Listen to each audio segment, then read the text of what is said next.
So using this, we are able to arrive at the GRI indicators or the GRI performance indicators we report on. This diagram may not be very clear, but the idea is not to show what our issues are, but to show how we map them and how we plan them. So there are 4 quadrants here: the social, economic, labor and environment. What we do is to identify through the stakeholder engagement the most pressing issues. The inner circle, right at the center, you see would be the issues that are of high impact to the company as well as high impact to the stakeholders. And to prioritize, we use these indicators to do our mapping or our reporting. As the sustainability initiative grows in the group, we start expanding little by little and going into the second and third tier circles.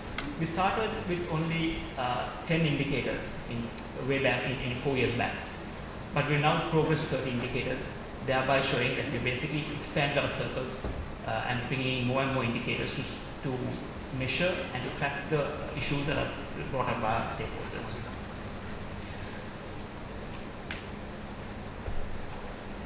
So since we consider both the significant impact to stakeholders as well as to the group, the initiatives that we carry out to mitigate those concerns, to report those concerns and to communicate with our stakeholders result in improved financial performance. And this we get through direct cost savings by having renewable energy, by having various mechanisms of power saving. We have process improvements which have created a lot of value within the group. We are talking about improved stakeholder relationships, talking about risk management, we're talking about the ability of opening up new markets and new products. All of this comes with an underlying benefit, and that underlying benefit is that we have been able to get better relationships with our employees, our customers, the suppliers and the community at large. Just to link in enterprise risk management and sustainability, since I had both of those functions in some ways. People who are familiar with the concept of risk management would now see actually a linkage between sustainability. The idea is that sustainability, if you manage your sustainable issues and concerns, it is actually a broader form of risk management. Enterprise risk management looks at how we ascertain the impacts on our operations, on our company, from the external environment. Sustainability, on the other hand, conversely, looks at how the impacts of our operations actually impact the external environment. And when I say external environment, I'm talking about the environment and the community at large. It's with this rationale that JKH has actually combined sustainability and risk management together. And now we are able to look at this from almost a holistic perspective. It's a two-way process. We not only identify the issues from the external environment into our operations, but from our operations into the external environment. And we believe that this has led to a greater focus on both risk management and sustainability, and this has basically brought both functions, sustainability and enterprise risk management, to the very heart of business operations. I would like to point out that this is probably the first of the facets that we have used in operationalizing sustainability in the John Gates Group.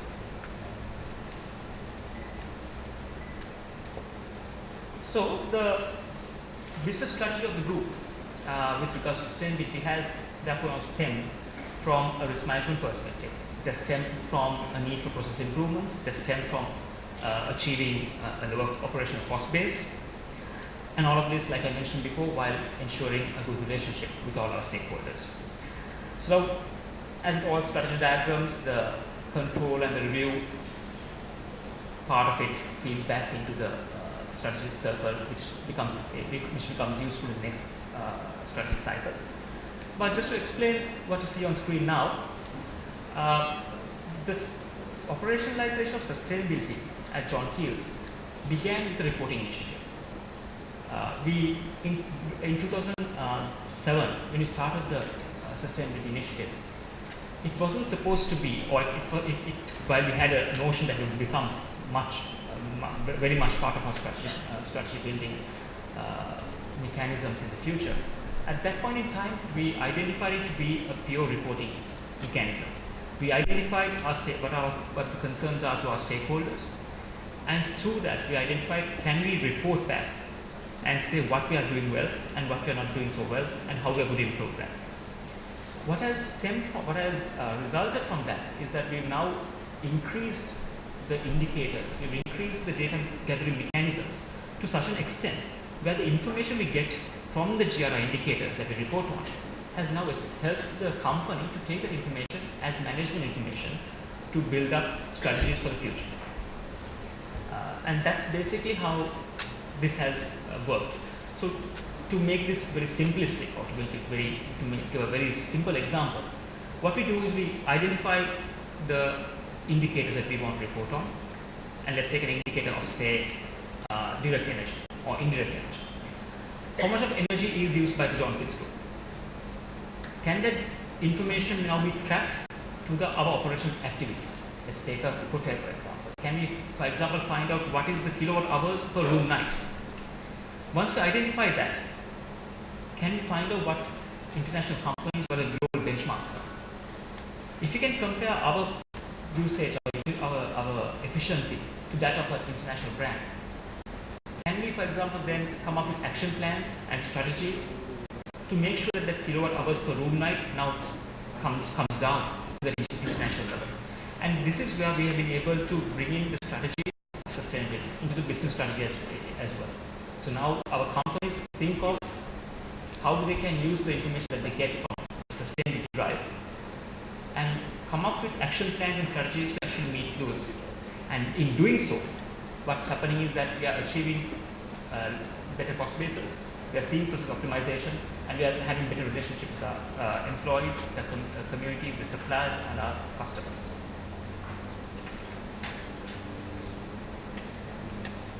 So let me quickly take you through the structure which has enabled us to carry this out. This is a structure that is in place for sustainability. Maybe a bit complicated, but let me just quickly explain that.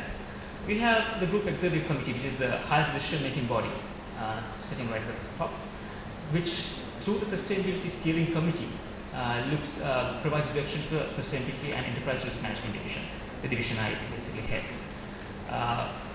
The objective of my division is to carry out stakeholder engagements and to identify the stakeholder issues and concerns, identify the GRI indicators through the 2x2 matrix mapping we do, and to establish the broad policy and framework for carrying out sustainability across the John Keats Group.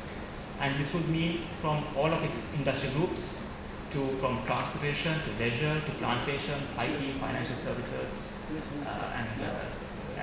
and basically the entire John Keats Group. Once that policy is established, we now look at the pillars that I just spoke about under sustainability. We have a task force structure which looks at each of the sustainability pillars. So there is a senior manager of the John Keats Group who will look at the economic pillar. There will be another manager who will look at the social pillar, the workforce, health and safety, product responsibility, social responsibility, and so forth. Each of these pillars are headed by this task force and the task force group leader. And the objective of this task force is to ensure that the policy and framework of that particular pillar is entrenched fully within the John Keats Group. So at John Keats, we see that to be our verticals. We ensure that the capital expenditure, that the policy and framework of that pillar is well entrenched within the John Keats Group. And that is more or less the overall objective of the task force. On your left-hand side, what you see is another structure which works parallelly with the task force structure, and that is that of what we term as a sustainability champions. What we coined as a sustainability champion here is a management accountant or an engineer or a HR personnel providing information based on the GRI indicators we identified, working closely with the task group on the policy and the framework of each of the pillars, and providing and gathering information and providing information for analysis and recommendations to management of that particular BU.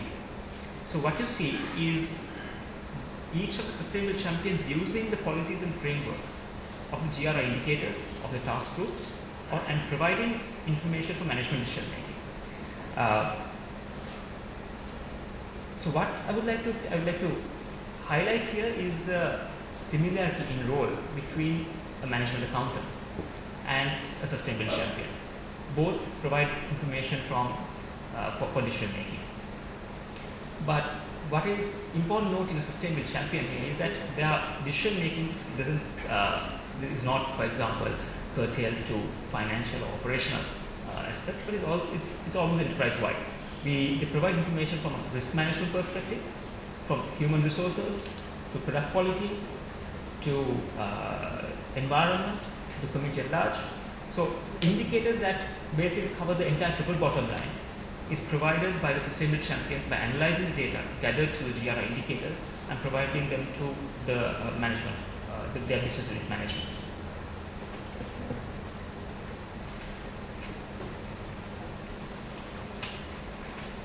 So at JKH, we believe this to form a matrix structure. We see the verticals coming from the task groups, and we see the horizontals coming from the sustainability champions.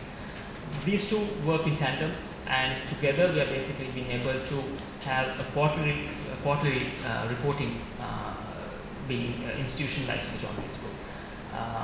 We have once in 6 month meetings to the senior management as to the sustainability strategy and the direction of the John Gates Group.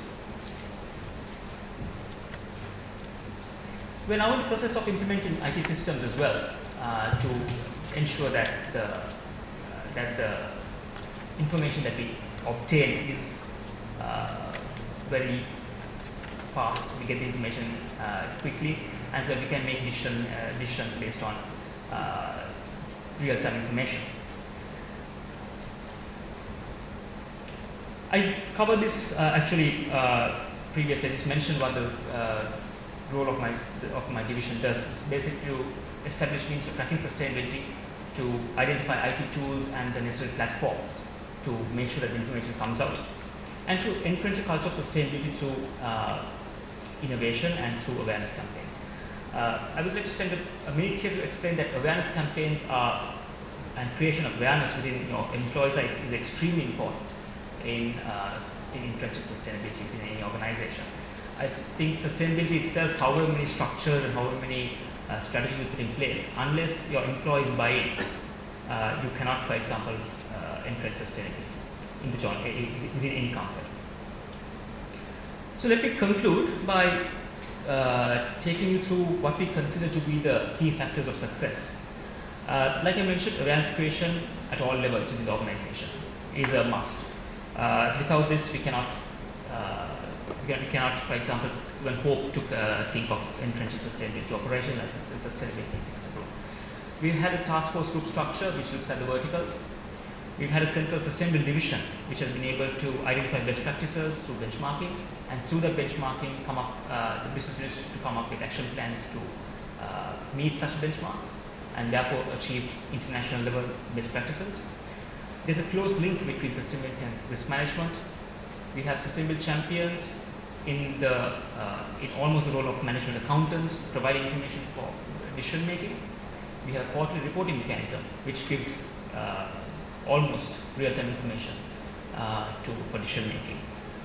Lastly but not least, and I kept this last even though it was the first point on the slide, is that you need absolute support from the top management for this. Sustainability cannot, to even think of a sustainability drive without the support of the top management might actually lead your sustainability drive to be unsustainable.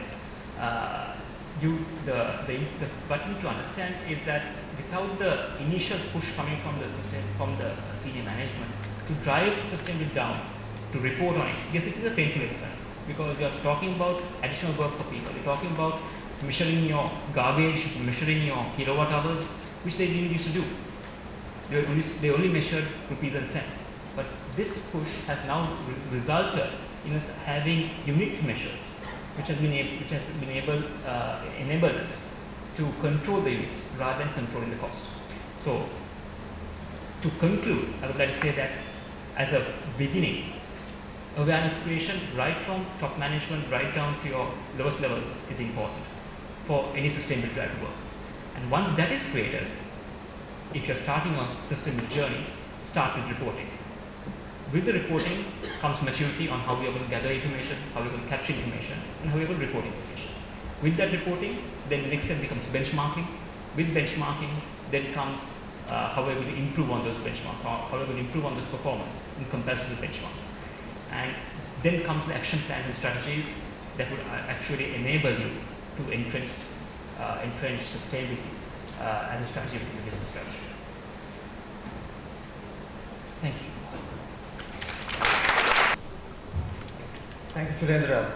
Excellent presentation, giving some insights from initially giving us some insight into the theoretical aspects of it, and then exactly how to get it embedded into your business strategy and how to realign your business. And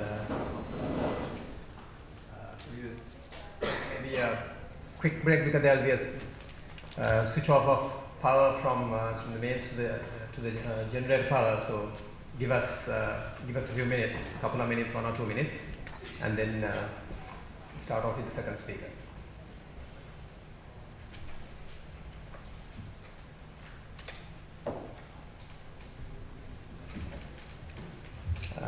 Ladies and gentlemen, your second speaker is Mr. Niranjan Khatri, the General Manager of Welcome Environment Initiatives of ITC Hotels in India. Very impressive background in sustainability. He headed the Confederation of Indian Industry, CII, the renewable energy cell for 1 year, and then he was responsible for developing an eco-rating for the Delhi government, which has since been distributed to more than 1,000 schools in Marathi, and also then later on about 6,000 schools in Maharashtra state. He was a former convener of the Water Committee of the CII Delhi Council, currently a member of the Power and Water Committee of CII's Northern Region. He's the chairperson of Sustainable Development Committee of the Federation of Hotels and Restaurants, Indian Western Region. He's also a member of the board of the Ministry of Corporate Affairs, and he's also a recipient of the Helen Keller Award in 2006 and 2011, and Karamveer Prasakar Award in 2009, and the Green Hotelier Award in 2010. And he will speak to us about the initiatives that ITC Hotels has taken in the past and what they're doing currently at the moment on the sustainability sphere. Ladies and gentlemen, privilege in introducing Mr. Niranjan Khatri.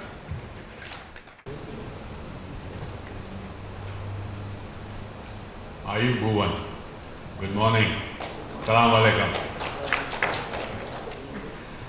I am feeling that I'm in a trap. I'm in a time trap. Because I've been asked to share 22 years experience in 25 minutes. It's like sucking a football through a 50 feet hose pipe. And I'm a very vindictive person. When I'm put in a trap, I take my revenge from somebody or the other. And I've targeted that lady out there. Please come. Yes, you're looking at the back. Please come here. And the gentleman in your same table, you both come here. Please come here. Yes, you. You looked at me. Correct. That's you. Please come here. Quickly. Because we have very limited time. What's your name, madam? Please come up. Quickly, quickly. Otherwise the chairman will give me a dirty look. And what's your name? Anas. Okay.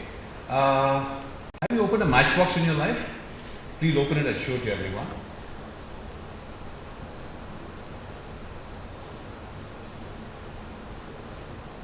You're taking a long time to open a matchbox. Okay, thank you very much.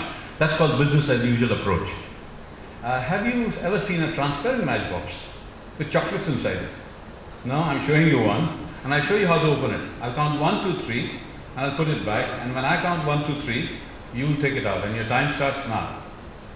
1, 2, 3. I'm sorry, we have a problem out here. Just a minute, thank you, please give me that box back. For coming here, you deserve a prize. Although you're not performing. I'll give you a choice because I gave you the tough game first. Would you like this low carbon lifestyle book, or would you like to take a book on how to employ people with disabilities in the industry? Go ahead. You have no choice because you got the easy game first. Thank you very much for coming here. Was this game played in frivolous mode? No, it was not. Because we have a disease, all of us have a disease called inattentive blindness. I distinctly gave the details to the lady how to open it, showed her how to open it. But the problem in life is that we hear but we don't listen. We see but we don't observe. And I think in the field of sustainability, we need to sharpen our perceptual skills if we want to find opportunities through the challenges that we have.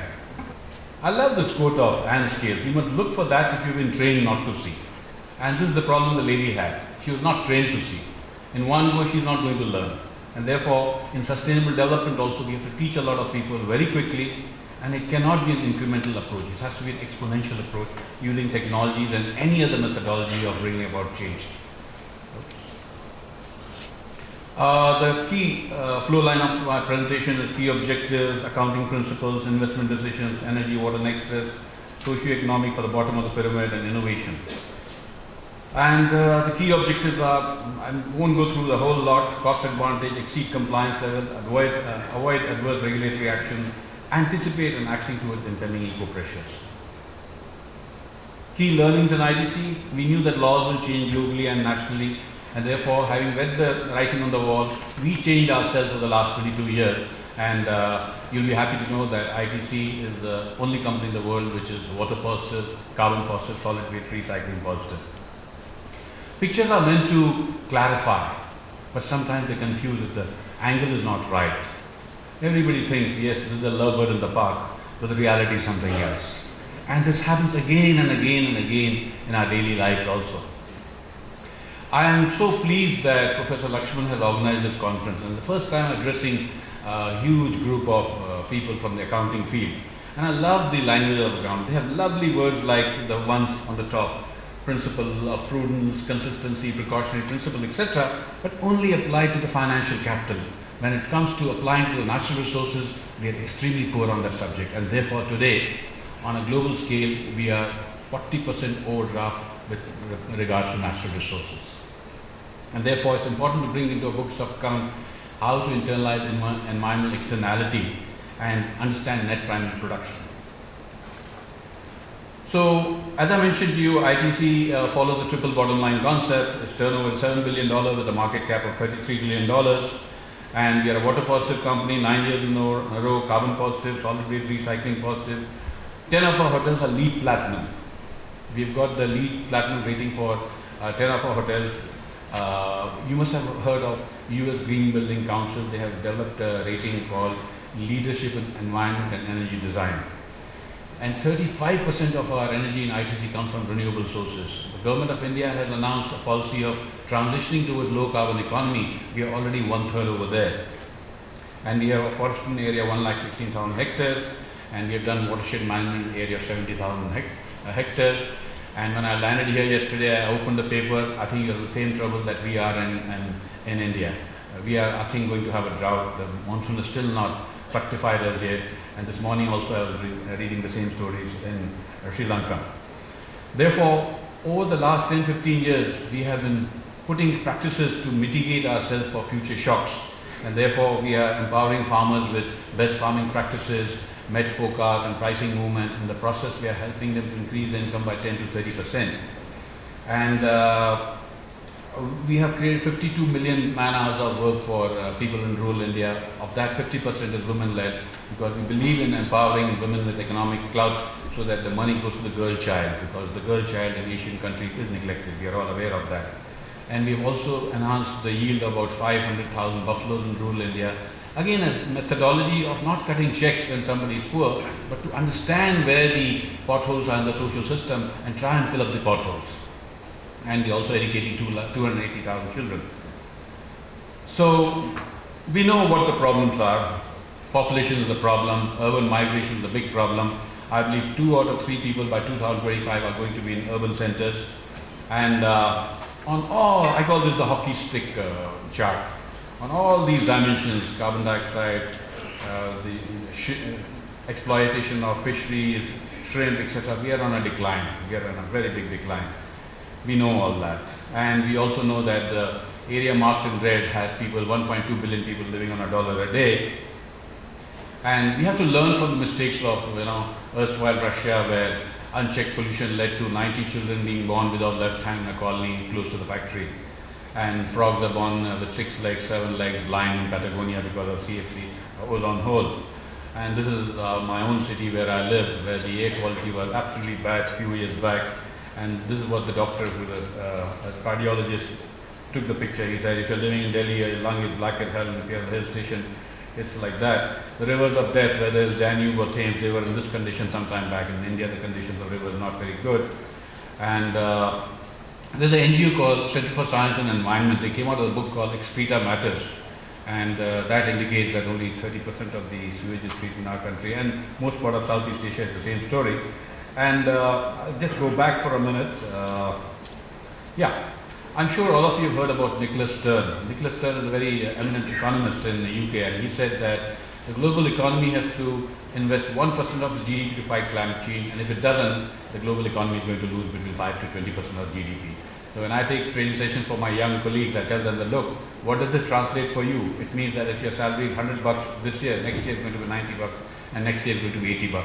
That reality is already staring us in our face thanks to the financial meltdown, which has still not lifted since 2008, and we are aware of climate change.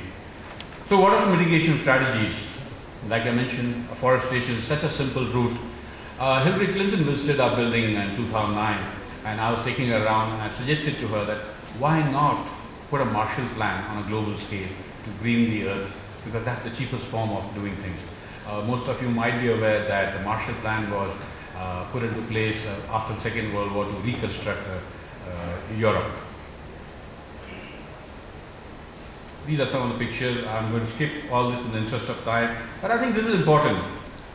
What kind of questions does the business ask itself? What ecosystem service do I depend on? How will my decision affect ecosystem services, etc., etc.? And there are a plethora of simple solutions which are right under our nose. We need to understand that. And we also need to understand natural resource pricing. I recall I was in Port Blair in 1988, and in 1992 we made an environment museum which would have costed close to about 100 million. We didn't have that kind of money. We made it for a sum of $782 in a pictorial form. And we didn't know, because those were the days when internet was not available, that 18,000 kilometers in the state of Arizona, similar thinking was going on, and they made a biosphere 2, and they put 8 scientists in this particular chamber, and they were asked to fend for themselves, and only fresh air was pumped from the top, and they came out looking haggard after 2 years. And what was the learning? That we take our natural resources for granted. If you have to pay for it, the cost of taking care of 8 people is $200 million. 6 months back, we put this tagline in ITC hotels, responsible luxury. A very brave statement to make, because the hotel industry is designed for waste world over. But over the years, we have shaved our water consumption by 50-60%. We have reduced our energy consumption by 15-20%. We are weaning ourselves to become an off-grid hotel. So 4 of our hotels get its energy from renewable sources. All our wet garbage is treated within our hotel, so we're not taking it to the landfill side, and therefore we are avoiding congestion and emission. But there is no value assigned to that. The current economic system or the accounting system does not give you credit for that. But all that is going to change very soon. So I love this quote of Kofi Annan. I hope corporations understand that the world is not asking them to do something different from their normal business, rather it's asking them to do their business differently. And the knowledge that we have imbibed through the green building, this is my office on the right, on my right, it's called ITC Green Center.